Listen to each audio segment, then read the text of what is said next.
They called them the perfect couple, Daniel and Adesuwa Martins. If love had a face, it was theirs. At least, that's what everyone believed. Daniel was the kind of man people admired. A self-made millionaire, a sharp businessman, and the owner of one of Lagos' most successful real estate companies. His journey from a small-time entrepreneur to a man who could afford anything he wanted was inspiring. He had it all: wealth, power, and a wife who was the envy of many. Adesuwa was breathtaking. Always dressed in the latest designer outfits, her makeup flawless, and her hair always styled to perfection. She ran a high-end event planning business, working with top celebrities and politicians. If there was a wedding that had to be the talk of the town, Adesuwa was behind it. From the outside, their life looked like a dream. Expensive vacations in Dubai, front-row seats at exclusive Lagos events, romantic date nights at the most luxurious restaurants. They were that couple everyone secretly wished to be. Their Instagram was a gallery of love, anniversary trips, surprise gifts, and cute little love notes in the captions. #power couple. #goals. #forever and always. But if you looked closely, really closely, something wasn't right. It was the way Daniel's smile never quite reached his eyes. The way Adesuwa's laughter seemed a little too forced at times. The way they moved around each other, not with the ease of two people deeply in love, but like two people playing a role. Daniel's friends often joked that he had married the most beautiful woman in Lagos. But beauty, as they say, can sometimes hide the ugliest secrets. One evening, at a high-profile charity gala, Daniel stood next to Adesuwa, posing for the cameras as Lagos elite mingled around them. He smiled when expected, nodded at conversations, but his mind was elsewhere. He noticed the way Adesuwa's phone was always face down. How she would excuse herself for long calls, her voice hushed, her expression unreadable. Tunde, Daniel's closest friend since university, had noticed too. "Daniel, you ever wonder why Adesuwa is always so busy?" Tunde asked one day, his voice casual but his eyes serious. Daniel laughed it off. "She runs a business, Tunde. That's what successful people do. They stay busy." Tunde didn't push further, but Daniel saw the doubt in his eyes. And for the first time, Daniel started paying attention. The perfect marriage suddenly didn't feel so perfect anymore. He began to notice the little things: Adesuwa's sudden business meetings that stretched late into the night, her unexplained absences, the quick way she changed the subject whenever he asked too many questions. She was careful, very careful. But no one is careful enough forever. One evening, Daniel sat alone in his study, sipping a glass of whiskey, staring at a picture of him and Adesuwa on their wedding day. 5 years ago, he had looked at her with nothing but love. Now, he wasn't sure what he saw. Then, something happened that made the doubt impossible to ignore. Adesuwa had left her laptop open on the dining table. She had stepped out for a quick errand, and Daniel had no intention of snooping. But a notification popped up, a message from someone saved as RA. Same time, same place. Can't stop thinking about last night. Daniel felt his stomach tighten. His hands clenched into fists. Who was RA? And what exactly had happened last night? He took a deep breath. Maybe it was nothing. Maybe it was a client. Maybe he was overthinking. But deep down, something in him already knew. His perfect marriage was about to crumble. And he wasn't ready for what he was about to discover. It started with little things. Things you wouldn't even notice if you weren't paying attention. But Tunde had always been observant, and something about Adesuwa's recent behavior didn't sit right with him. Tunde had known Daniel for over 15 years. They had met at university, built businesses together, and climbed their way to success. He had seen Daniel fall in love with Adesuwa, propose to her in the most extravagant way, and marry her in what people still called the wedding of the year. To the outside world, they were a perfect couple, rich, successful, and in love. But Tunde knew better. He had seen the cracks before Daniel even realized there was a problem. It started with Adesuwa's business meetings. Of course, she was an event planner, and meetings were part of the job. But who schedules meetings at odd hours? And why was she always stepping away to take calls in hushed tones? Tunde had first noticed it one evening at a restaurant. He had met up with Daniel for dinner, and Adesuwa had joined them halfway through, claiming she had just finished a client meeting. Her phone kept buzzing. Each time she glanced at the screen, her expression changed. She barely touched her food and excused herself twice to take calls outside. When she returned the second time, Tunde saw it, the faintest hint of a smile. Not just any smile, but the kind that only comes from excitement. the kind that had nothing to do with work. Tunde didn't say anything that night, but his suspicion had been planted. And once you start looking for something, you start seeing things you never noticed before. Over the next few weeks, he kept observing. Adesuwa became more secretive. She started carrying 2 phones. She would step out of the room to answer calls, lower her voice whenever Daniel walked in, and suddenly, she had more urgent meetings than ever before. Daniel, being the trusting husband that he was, didn't question it. But Tunde couldn't ignore it. One afternoon, Tunde was at Daniel's office when Adesuwa called. Her voice was unusually cheerful. "Hey babe, I have to run to Ikeja for a meeting. Might take a while." Daniel, distracted with work, just said, "All right, drive safe." But Tunde knew something was off. He waited a few minutes, then checked his phone. He had a contact at a high-end boutique in Victoria Island. Just out of curiosity, he sent a text. "Hey, has Adesuwa been around today?" The response came almost immediately. "Yes, she just left, looking gorgeous as always. New dress, new shoes. Shopping for a client, maybe?" Ikeja. She wasn't in Ikeja. She was on the other side of Lagos, shopping, dressed up, looking gorgeous. Tunde didn't tell Daniel right away. He needed more proof.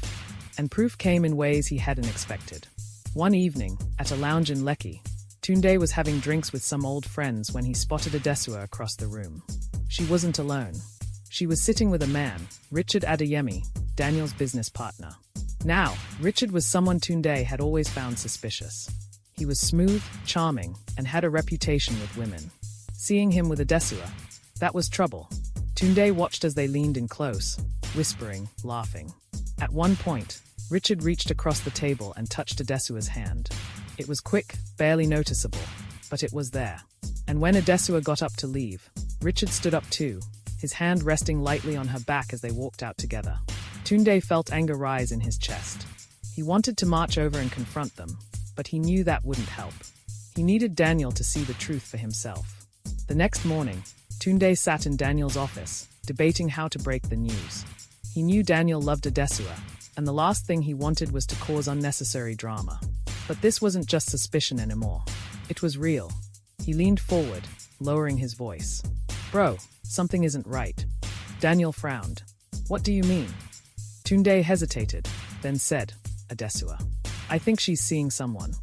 The room went silent. Daniel's expression didn't change at first, but Tunde could see the tension in his jaw. He shook his head. "That's not possible. I saw her with Richard last night." Daniel laughed, but there was no humor in it. "Richard? My business partner? Come on, Tunde. They probably just ran into each other." Tunde sighed. He had expected denial. "Bro, I've been noticing things for weeks. The late-night calls, the secret meetings, the lies. Yesterday, she told you she was going to Ikeja, but she was in Victoria Island." Daniel's face darkened. "Are you sure?" Tunde nodded. 100%. For a long moment, Daniel said nothing. Then he stood up, running a hand over his face. "I need to think." Tunde knew he had planted a seed of doubt. And doubt, once planted, has a way of growing. He just didn't know how deep this betrayal went, or how much worse things were about to get. Daniel was in his home office, scrolling through emails, his mind preoccupied with work. Adesuwa had already gone to bed, or at least, that's what he assumed. He hadn't checked. Their marriage had fallen into an odd rhythm, one where they shared the same house, but not the same world. Then his phone buzzed. It was a text message from an unknown number. "Your wife is playing you for a fool. Check out Eco Atlantic Hotel, room 415, this Friday at 8 p.m. Daniel froze. His heart pounded in his chest as he read the message again. His first instinct was to ignore it, probably some random spam or a prank. But the words gnawed at him. Why would someone send this? And why did it feel real? He sat up, staring at the screen, his fingers trembling slightly as he hovered over the number. Should he call back? Should he confront Adesuwa? 1,000 thoughts raced through his mind, each one more disturbing than the last. Something told him that if he ignored this message, he might regret it forever. The internal battle. For a moment, he considered waking Adesuwa up and shoving the phone in her face, demanding answers. But something stopped him. If she was really cheating, she'd lie. She'd deny it, twist the story, maybe even gaslight him into thinking he was paranoid. No, he had to be smart about this. He took a deep breath, trying to stay calm. Then, he did something he never thought he would do. He saved the number and typed out a reply. "Who are you?" The message sent, and he waited. Minutes passed. Then an hour. No response. He kept glancing at his phone, willing it to buzz again, but nothing came. He sighed, rubbing his temples. Maybe it really was a prank. Or maybe it was a mistake. But deep down, he knew better. Adesuwa had been acting strange lately. The constant business meetings that ran late into the night. The hushed phone calls that ended abruptly when he walked into the room. The sudden, unexplained withdrawals from their joint account. Was this the proof he needed? The doubts began to creep in. By the time he went to bed, his mind was racing. He laid beside Adesuwa, watching her sleep.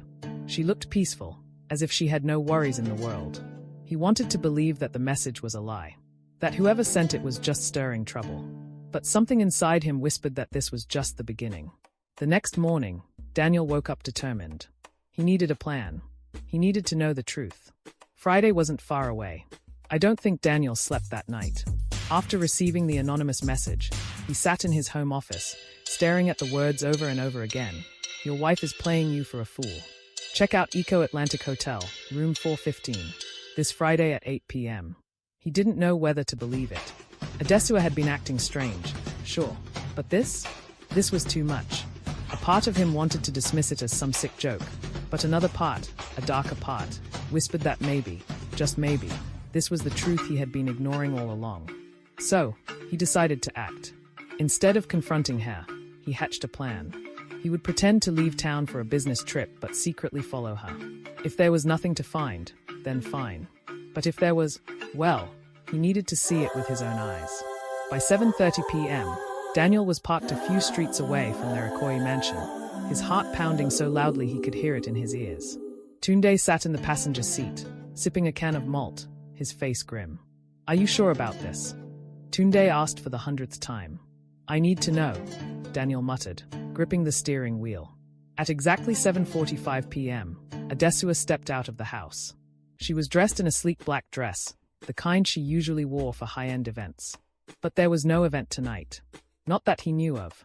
They watched as she slid into her white Range Rover, her phone glued to her ear as she drove off. Daniel's grip tightened on the steering wheel. Without a word, he started the engine and followed her at a safe distance. The drive to Eco Atlantic Hotel felt like the longest of his life. Every red light, every car that slowed down, every slight delay sent his mind into a frenzy. Was he really about to catch his wife in the act? Would he be able to handle it? By 8:02 p.m., Adesuwa pulled into the hotel's parking lot.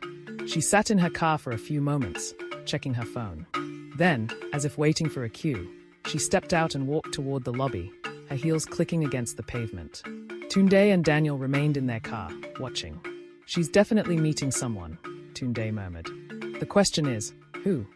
Daniel's stomach was in knots. He wanted to charge in, demand answers, make a scene. But he forced himself to stay put. If she was cheating, he needed proof. The waiting game. From their vantage point, they saw Adesuwa walk to the reception desk. She spoke briefly to the concierge before heading to the elevators. A few minutes later, the light for the 4th floor blinked on. Daniel clenched his fists. Room 415. The exact room from the message. Minutes felt like hours as they waited. Daniel kept checking his phone, staring at the time. 8:10 p.m. 8:15 p.m. 8:20 p.m. He was about to lose his mind when he saw another familiar car pull up. A sleek black Mercedes. The driver stepped out. Tall, well-dressed, confident. Daniel's blood ran cold. It was Richard, his own business partner. The shock hit him like a slap. He had suspected Adesuwa of something, but never in a million years did he think it would be Richard. This was the man he had trusted. The man he had done deals with, shared dinners with, laughed with. Richard strode into the hotel like he belonged there. Like this was routine. And maybe it was. "Damn," Tunde whispered. "I didn't see that coming." Daniel couldn't speak. His jaw was locked, his entire body tense. He watched as Richard casually made his way to the reception desk, just like Adesuwa had minutes ago. The same small talk, the same key card, the same elevator ride. He was going to room 415. The confirmation felt like a knife in Daniel's gut. For the next hour, Daniel sat in silence, his mind replaying everything. every business deal with Richard.